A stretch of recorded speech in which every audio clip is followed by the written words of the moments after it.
பரிசுத்த பிதாவே, ஆசீர்வதிக்கப்பட்ட இந்த அக்டோபர் மாதம் இந்த கால வேளையில் இந்த வாக்கு தத்தத்திற்காக நன்றி செலுத்துகிறோம். ஒவ்வொரு மாதமும் நீர் உடைய வாக்கு தத்தத்தை கொடுத்து ஊழியர் அடியார் மனைப்பிள்ளை சபையை நடத்தி வருகிறேன். வாக்கு தத்தத்தை நிறைவேற்றி வருகிறேன். இந்த ஆன்லைனில் பார்க்குற ஒவ்வொரு பிள்ளைகளும் இந்த வாக்கு தத்தத்தை கேட்டு அதை சுதந்திரித்து கொள்ளுகிற கிருபையை தந்திருக்கிறேன். பிதாகுமார் பரிசுத்தாவின் திரியகத்தை இந்த அக்டோபர் மாதம் உடைய வாக்கு தத்தத்தை எங்களுக்கு தந்திருக்கிறேன். எங்கள் வாழ்க்கையில் கேட்குற மக்கள் வாழ்க்கையை நிறைவேற்றுங்கப்பா.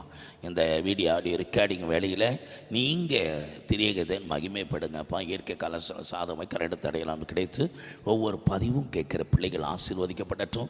பரிசுத்தாவியான இடைப்படுங்கப்பா. உடைய நாமத்தை மகிமைப்படுத்துங்க. நான் எனக்கு சிறுகவும் நீர் எனக்கு பெருமடி ஒப்புக் கொடுக்குறோம். இயேசு கிறிஸ்துவில் ஜெபிக்கிறோம் ஜீவன் நல்ல பிதாவே, ஆமேன். அல்லேலூயா, அல்லேலூயா, அல்லேலூயா. இந்த அக்டோபர் மாதம் காலை வேளையில் இந்த ஆன்லைன் மூலமாக வாக்குத்தத்த செய்தி கேட்க அவரோடு காத்துக்கு உங்களை யாவரையும் பிதா குமாரன் பரிசுத்தாவின் நாமத்தில் இந்த அக்டோபர் மாதம் ஒரு புதிய மாதத்தில் உங்களை வாழ்த்தி ஆசீர்வதிக்கிறேன். கர்த்தர் கொடுத்த வாக்கு தத்தத்தை வாசித்து அதற்கு முன்னாடி ஒரு பாடலை பாடி நான் தொடர்ந்து தியானத்துக்கு போக போகிறோம். யோவான் எழுதின சுவிசேஷம் 9வது அதிகாரம் 37வது வசனத்தை வாசிக்கலாம். இயேசு அவனை நோக்கி நீ அவரை கண்டிருக்கிறாய். உடனே பேசுகிறவர் அவர்தான் என்றார். ஆமென். நீ அவரை கண்டிருக்கிறாய். இயேசு அவனை நோக்கி நீ அவரை கண்டிருக்கிறாய். உன்னுடன் பேசுகிறவர் அவர் நானே. உன்னுடன் பேசுகிற அவர் நானே. அப்போ யார் என் கண்களை திறந்தது யார் என்று கேட்கும்போது விசுவாசிக்கிறேன்னு சொன்ன உடனே மேலே வசனப்படிமா 35 படி. அவனை அவர்கள் புறம்பே தள்ளிவிட்டதை இயேசு கேள்விப்பட்டு அவனை கண்டபோது நீ தேவனுடைய குமாரனிடத்தில் விசுவாசமாய் இருக்கிறாயா என்றார். அதற்கு அவன், ஆண்டவரே, அவரிடத்தில் நான் விசுவாசமாய் இருக்கும்படிக்கு அவர் யார் என்றான். இயேசு அவனை நோக்கி நீ அவரை கண்டிருக்கிறாய். உன்னுடனே பேசுகிறவர் அவர்தான் என்றார். அவர் யார் என்று கேட்ட கேள்விக்கு அந்த குருடன் பதில் சொல்கிறார். உன்னுடன் இயேசு, அதற்கு உன்னுடன் பேசுகிறவர் அவர் நானே என்று சொல்லப்பட்டபடி இந்த வாக்கு தத்தத்தை நான் தொடர்ந்து கர்த்தரை மகிமைப்படுத்தும்படி இந்த வாக்கு தத்தத்திற்கு முன்னதாக ஒரு பாடலை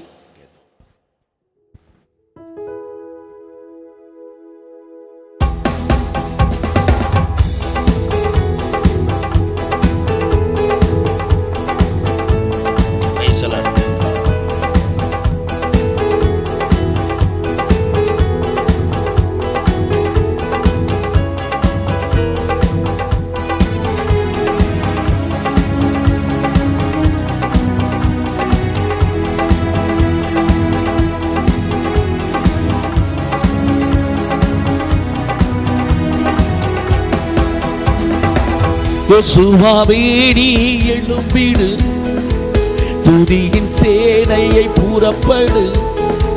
யோசுவாவே நீ எழும்பிடு, துதியின் சேனையை புறப்படு. தேசம் உன் கையில் தான் கர்த்தர் தருகின்றார். தேசம் நம் கையில் தான் கர்த்தர் தருகின்றார். ஆராதிப்போமே, ஆர்ப்பரிப்போம், அளங்கம் விழுவரை ஆராதிப்போம். ஆராதிப்போமே, ஆர்ப்பரிப்போம், அளங்கம் விழுவரை ஆராதிப்போம். எதிரி வீழும் வரையில் துதியை உயர்த்திடுவோம். தடைகள் உடையும் வரை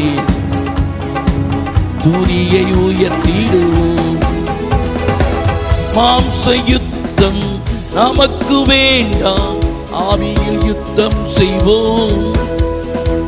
மாம்ச யுத்தம் நமக்கு வேண்டாம், ஆவியில் யுத்தம் செய்வோம். நமக்கு இருக்கும் வல்லமையோடு யுத்தம் செய்திடுவோம். நமக்குள் இருக்கும் வல்லமையோடு யுத்தம் செய்திடுவோம். எதிரி வீழும் வரையில் துதியை உயர்த்திடுவோம். தடைகள் உடையும் வரை துதியை உயர்த்திடுவோம். தேசம் நம் கையில் தான், கர்த்தர் தருகின்றார். தேசம் நம் கையில் தான், கர்த்தர் தருகின்றார். ஆராதிப்போமே, ஆர்ப்பரிப்போம், அலங்கம் வீழும் வரை ஆராதிப்போம். ஆராதிப்போமே, ஆர்ப்பரிப்போம், அலங்கம் வீழும் வரை ஆராதிப்போம். வீழும் வரையில் துதியை உயர்த்திடுவோம். அலங்கம் வீழும் வரையில் துதியை உயர்த்திடுவோம். எதிரி வீழும் வரையில் துதியை உயர்த்திடுவோம். துதியின் ஆயுதம் நமக்குள் இருந்து யுத்தம் செய்திடுவோம்.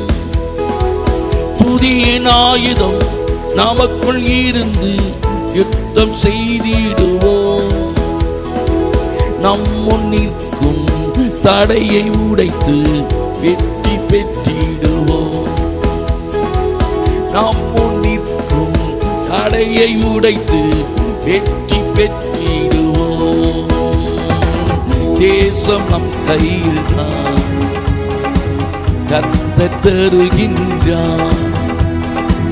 தேசம் நம் கையில் தான், கர்த்தர் தருகின்றார். ஆராதிப்போமே, ஆர்ப்பரிப்போம், அலங்கம் வீழும் வரை ஆராதிப்போம்.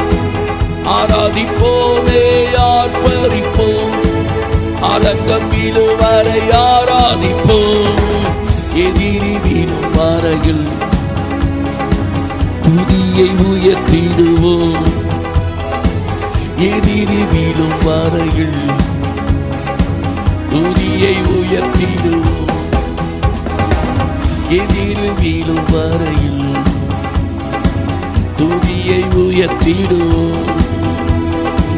தேசம் உன் கையில் தான், கர்த்தர் தருகின்றார். தேசம் நம் கையில் தான், கர்த்தர் தருகின்றார். யோசுவாவே நீ எழும்பிடு, துதியின் சேனையாய் ஊறப்படு. யோசுவாவே நீ எழும்பிடு, துதியின் சேனையாய் புறப்படு. தேசம் உன் கையில் தான், கர்த்தர் தருகின்றார். தேசம் நம் கையில் தான், கர்த்தர் தருகின்றார். ஆராதிப்போமே, ஆர்ப்பரிப்போம், அலங்கம் வீழும் வரை ஆராதிப்போம். ஆராதிப்போமே, ஆர்ப்பரிப்போம், அலங்கம் வீழும் வரை ஆராதிப்போம். எதிரி வீழும் வரையில்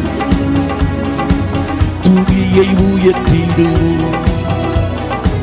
தடைகள் விலகும் வரை துதியை உயர்த்திடுவோம். தடையும் உடையும் வரை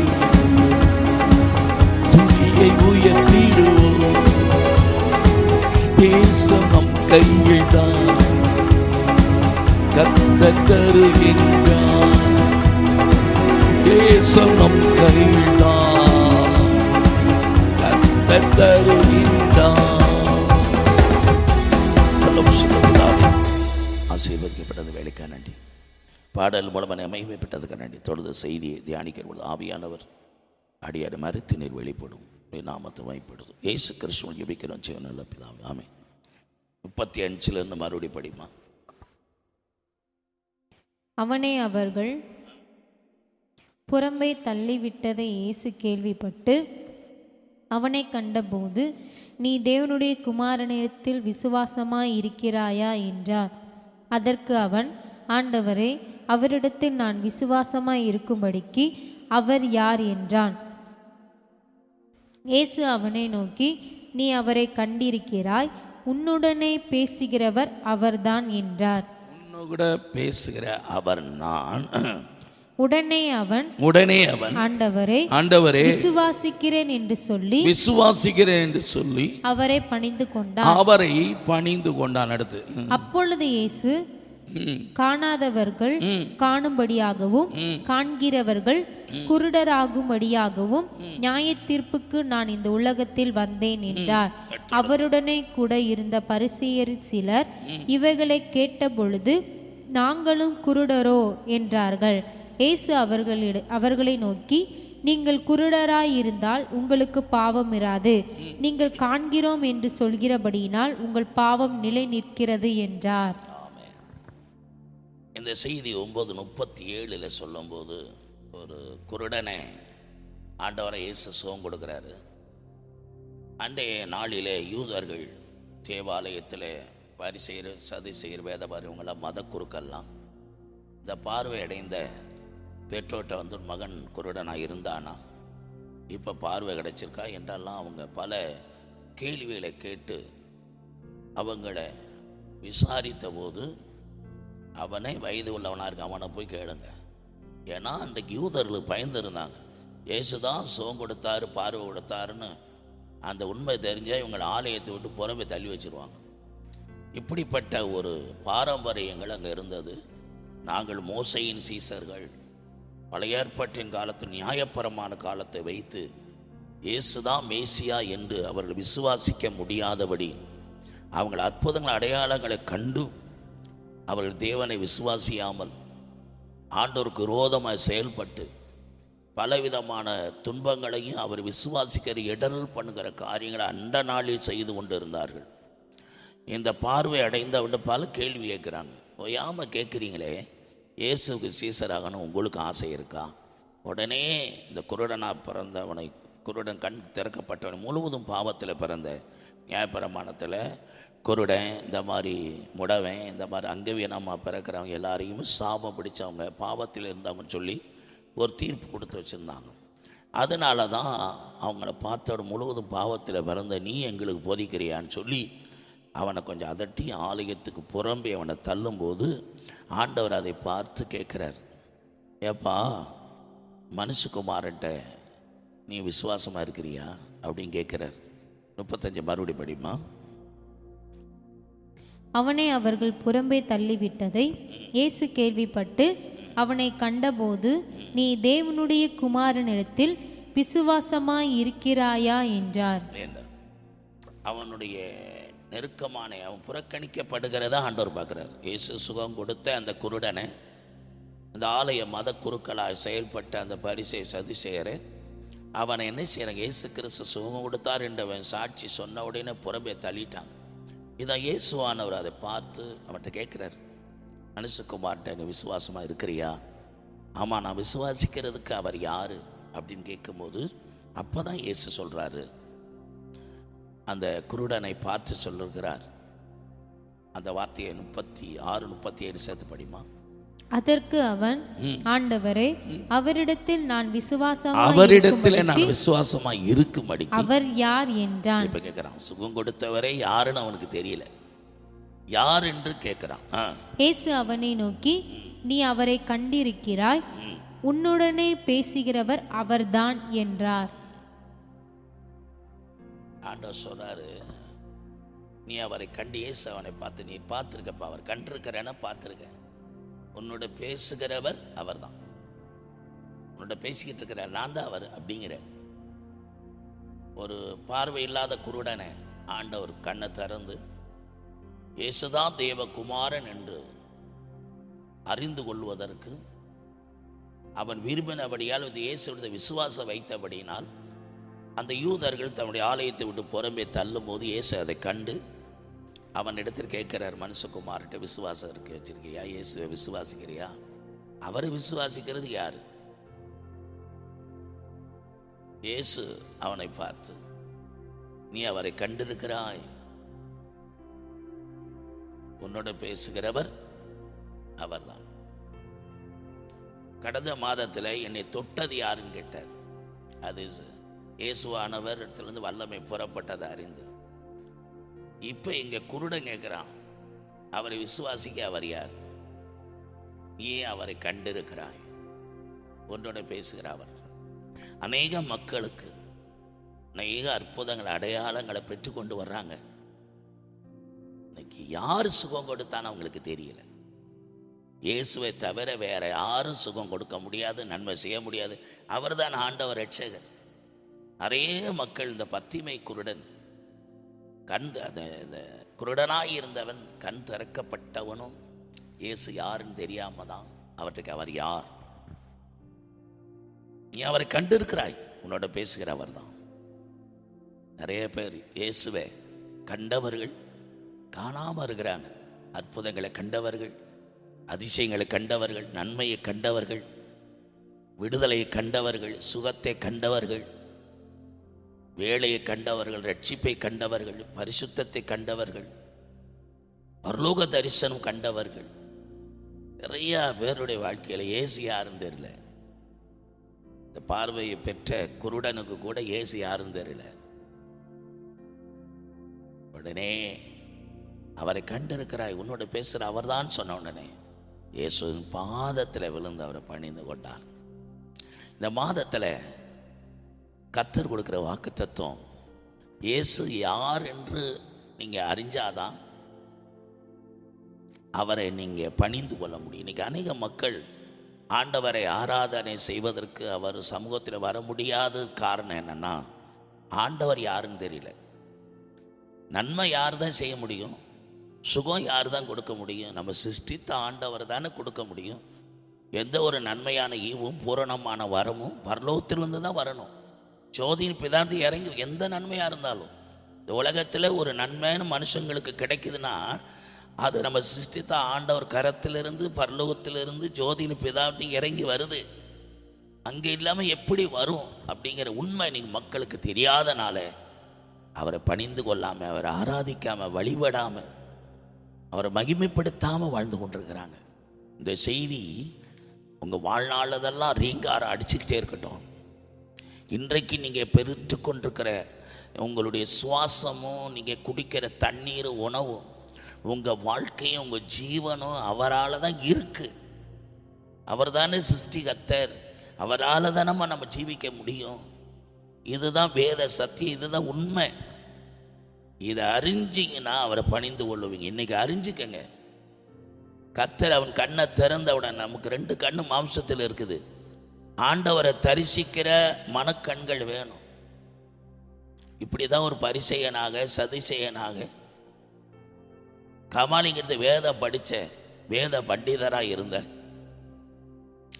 ரோமனுக்கு ரோமனாக பரிசெயனாக வாழ்ந்தவன், எல்லா விதமான விதங்களிலும் தேர்ந்து மேன்மை பாராட்டக்கூடிய அளவில் வாழ்ந்து கொண்டிருந்த சவுல் என்ற பவுல், அவன் வாழ்க்கையில் இயேசு யாருன்னு தெரியல. அவன் வாழ்க்கையில் அதனால தான் இயேசுவை விசுவாசித்த சீசர்களை, இயேசு பின்பற்றுகிற கூட்டத்தை, சபைகளை, ஜனங்களை சிதறடித்து, சபைகளை இடித்து உடைச்சி துயரப்படுத்தி கொண்டு இருந்தான். அப்படிப்பட்ட சூழ்நிலைகளை முழு கிறிஸ்தவர்களுக்கும் ஒரு முடிவு கட்டணுங்கிற ஒரு தீர்மானம் வரும்போது தான் ஆண்டவர் அங்கே குறுக்கிடுகிறார். அப்போ அவன் கண்ணை குருடாக்குறார். இங்கே சொல்கிறார், பார்க்கிறேன்னு சொன்னவன் அவன் பார்க்கலை, காண்கிறேன்னு சொன்னவன் இயேசுவை காணலை. அதனால தான் கண்ணை அவனுக்கு குருடாக்கி திரும்ப கண்ணை திறக்கிறார். இந்த கேள்வியை கேட்டது நாங்கள் குருடரோ என்ற கேள்வி கேட்டதுக்கு, ஏன்னா சவுல் என்ற பவுலும் அவனும் ஒரு பரிசெயன்தான். இயேசு யாருன்னு தெரியாமல் தான் இயேசுக்கு விரோதமாக செயல்படுகிறான். அந்த சம்பவத்தை ஒப்பிட்டு இன்றைக்கு ஒரு வேளை இந்த செய்தியை கேட்குற நீங்கள், இயேசு கிறிஸ்து தான் தேவகுமார ரட்சகர் என்று அறியாமல், நீங்கள் தேவனுடைய சித்தத்தை செய்ய முடியாமல் தேவனுக்கு விரோதமாக செயல்பட்டு கொண்டு இருந்தீங்கன்னா, சபையை துன்பப்படுத்தி, சபையை பாலாக்கி, சபைக்கு விரோதமாக செயல்பட்டு கொண்டு இருந்தீங்கன்னா, நீங்கள் கண்கள் இருந்து குருடராக இருக்கீங்கன்னு வேத சத்தியம் சொல்லுது. உங்களுடைய கண்கள் திறக்கப்பட்டு இருந்தால் தேவனுடைய சித்தத்தை அறிஞ்சிருப்பீங்க, தேவனுடைய சித்தத்தை செய்வீங்கள்ல. இந்த வாக்கு தத்தத்தின் மூலமாக பரிசுத்த ஆவியானவர் நம்முடைய இடைப்படுகிறார். ஒவ்வொரு வாரமும் செய்தியின் மூலமாக ஒவ்வொரு வார்த்தைகளும், எந்த சேனலை திருப்பினாலும், எந்த வார்த்தைகளை திருப்பினாலும் கர்த்தர் தானே பேச முடியும். ஆண்டோடைய வார்த்தை இல்லாமல் எப்படி நமக்கு நன்மையும் விடுதலை வரும்? இதை விசுவாசிக்காத ஒரு பரிசேயனாக இருந்த சவுல் என்ற பவுல் ஆண்டவர் சந்தித்த பிறகுதான் இயேசுவே தேவகுமாரன் என்று முழு உலகத்துக்கும் பறைசாற்றினான். அந்த சம்பவத்தை சொல்லி இந்த வாக்கு தத்தத்தின் மூலமாக கர்த்தர் இந்த ஆன்லைன் பார்க்குற உங்களோட ஆண்டவர் பேசிக்கிட்டு தான் இருக்கிறார். அவர் தான் உங்கள் கண்களை திறக்கிறார். இந்த 2 கண்ணில் ஆவிக்குரிய கண் திறக்கப்படும். அதுக்கு பிறகு நீங்கள் நான் யார் என்ன செய்கிறேன்னே தெரியும். இப்போ வாசிக்கலாம் அப்போஸ்தலர் 9வது அதிகாரத்தில்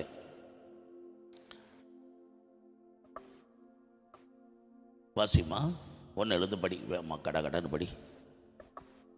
சவுல் என்பவன் இன்னும் கர்த்தருடைய சீஷரை பயமுறுத்தி கொலை செய்யும்படி சீரி பிரதான ஆசாரியனிடத்திற்கு போய்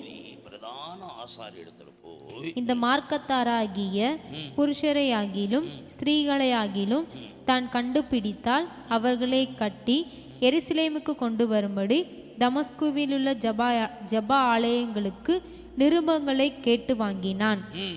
அவன் பிரயாணமாய் போய் தமஸ்குவுக்கு சமீபித்த போது சடுதியிலே வானத்திலிருந்து ஒரு ஒளி அவனை சுற்றி பிரகாசித்தது. அவன் தரையிலே விழுந்தான்.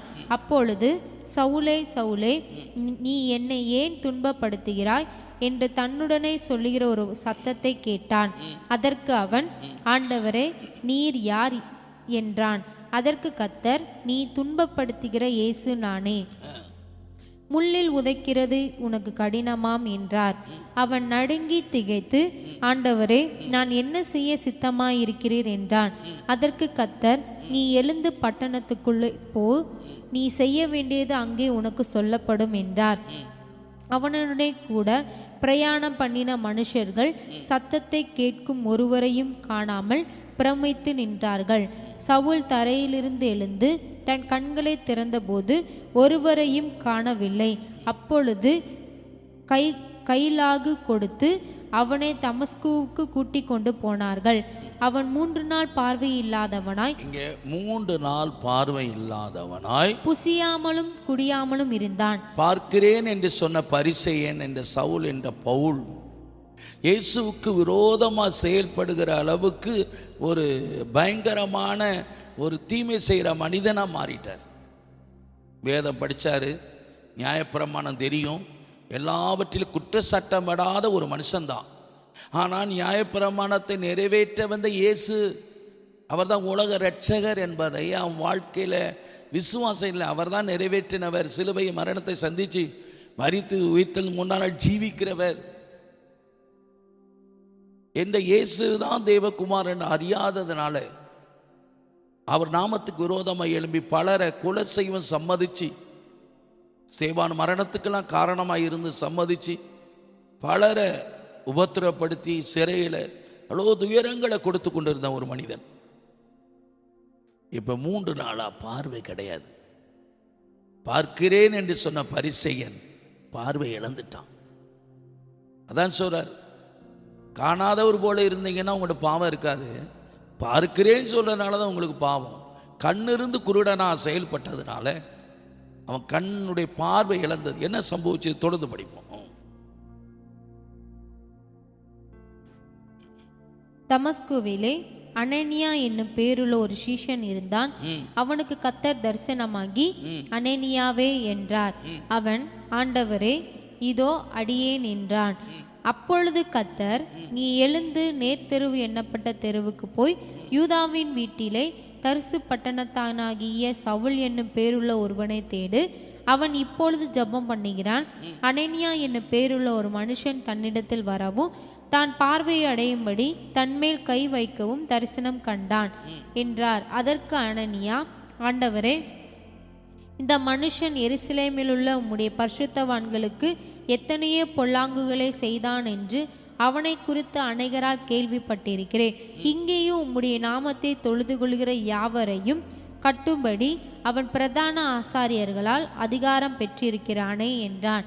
அதற்கு கர்த்தர், நீ போ, அவன் புறஜாதிகளுக்கும் ராஜாக்களுக்கும் இஸ்ரவேல் புத்திரருக்கும் என்னுடைய நாமத்தை அறிவிக்கிறதற்காக நான் தெரிந்து கொண்ட பாத்திரமாயிருக்கிறான். ஆண்டவர் சொல்றாரு, 3 நாள் பார்வை கிடையாது. அண்ணன்ட்டு சொல்றாரு, நீ போய் அவன் கண்ணை தர. இல்லாண்டவரே, அவன் ரொம்ப உடைய நாமத்துக்கு விரோதமாக செயல்பட்டவன்.